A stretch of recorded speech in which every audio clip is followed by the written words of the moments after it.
I'm trying to see it from my own perspective. Yeah, all in my section, trying to come to my session. We running the pressure. You know that we flexing. We bought all the bottles, we came with the models. Got this a confession. Bonjour à tous et bienvenue sur La Kémosem. C'est Marine et j'espère que vous allez tous très bien. Il y a beaucoup de pluie en ce moment, c'est très pluvieux donc on n'a pas forcément de morale, mais j'espère que vous gardez la forme et que vous gardez le sourire. J'ai décidé de vous faire une petite vidéo sur comment plaquer ses cheveux parce que en ce moment, je sais pas si vous avez décidé de faire une coiffure protectrice ou pas, mais moi j'ai décidé de faire un petit break des coiffures protectrices, je vais m'y remettre bientôt sûrement en janvier 2017 ou en fin décembre, je sais pas, je verrai ce que je vais faire. Mais du coup j'ai décidé de garder mes cheveux naturels comme ça, lâchés la plupart du temps, enfin lâchés sans coiffure protectrice de longue durée. Mais le problème c'est qu'avec l'humidité, il n'y a pas beaucoup de coiffures qui tiennent longtemps et puis c'est impossible que je laisse mes cheveux, que je fasse un twist out ou quelque chose comme ça parce que je sais que j'aurai les cheveux comme ça après et le soir ça va être un gros paquet de nœuds, ce sera impossible à enlever.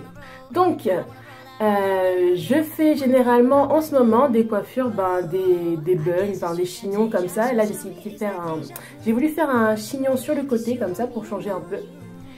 Mais le problème c'est que j'avais toujours du mal à plaquer mes cheveux, en fait à faire en sorte que ce soit toujours net, bien brillant, comme j'ai réussi là, ça change. Et j'avais toujours des petits cheveux qui partaient sur tous les côtés, etc. Et ça m'énervait. Donc ça fait bientôt, en décembre ça fera 4 ans que je suis naturelle.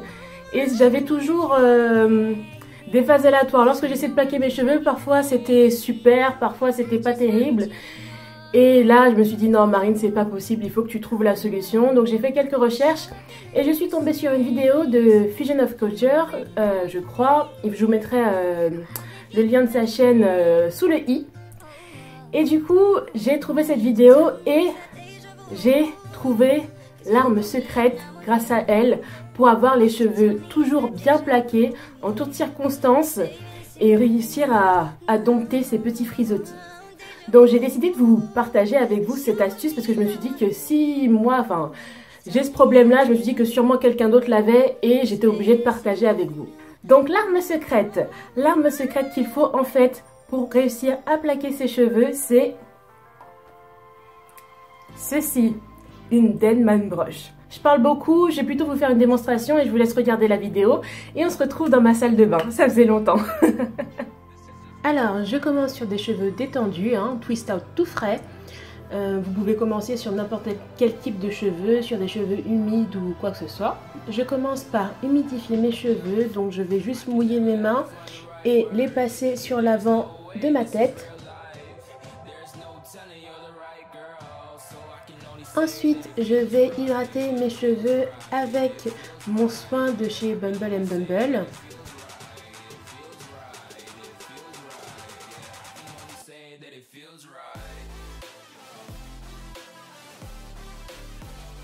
Dernière étape, j'applique mon gel que je vais appliquer sur l'ensemble de l'avant de ma chevelure et à l'arrière de ma tête. Ne surtout pas oublier l'arrière de la tête pour ne pas avoir des 0,0 sur l'arrière de votre tête alors que le devant est tout plaqué, tout lisse. Ça fera pas terrible. Une fois que j'ai appliqué tous mes produits, je vais me saisir de mon arme secrète, la Denman Brush. Donc vous pouvez utiliser n'importe quel type de brosse qui ressemble à celle-ci. Vous n'avez pas besoin de prendre une de la marque Denman, vous pouvez prendre une fausse, un dupe. Donc l'utilisation de la Denman Brush permet de faire pénétrer les produits plus en profondeur pour pouvoir avoir un meilleur lissage des cheveux.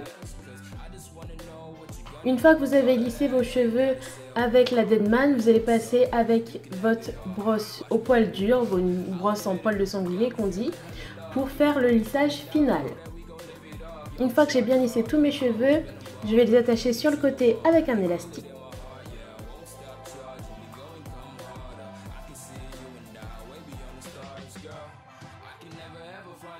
Là, je relisse une dernière fois mes cheveux pour être sûre de bien tout plaquer, que ce soit bien brillant, etc.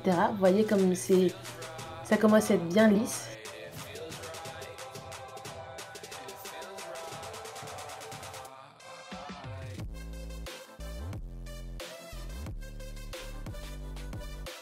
Je divise ensuite mes cheveux lâchés en 3 twists. Je fais des twists très lâches pour garder un maximum de volume et puis que le chignon ait une belle taille.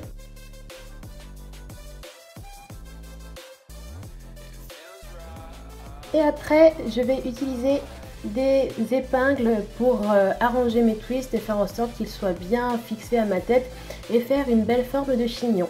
Vous pouvez utiliser autant d'épingles que vous voulez, l'important c'est que ça tienne et puis que ce soit joli.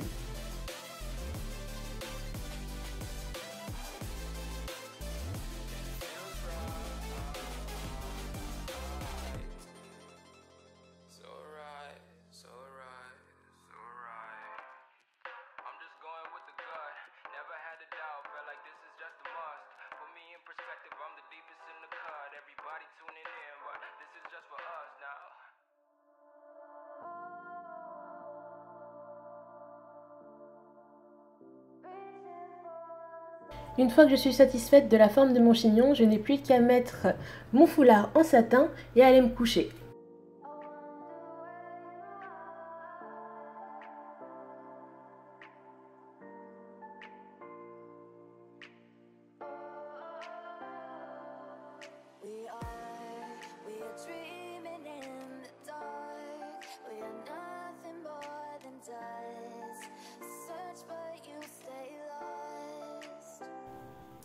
Voilà, c'est tout pour cette vidéo. J'espère qu'elle vous aura plu et que vous avez appris une petite astuce.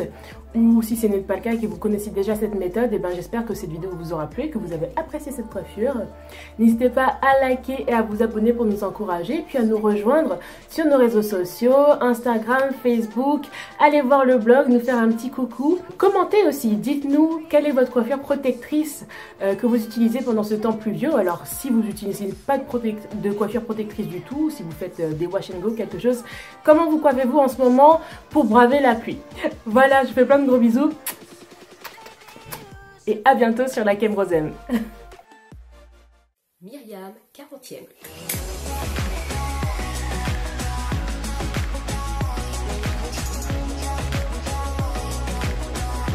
Bonjour et bienvenue sur la Kemrosem, j'espère que vous allez bien. Je suis heureuse de vous retrouver aujourd'hui pour une nouvelle vidéo cheveux.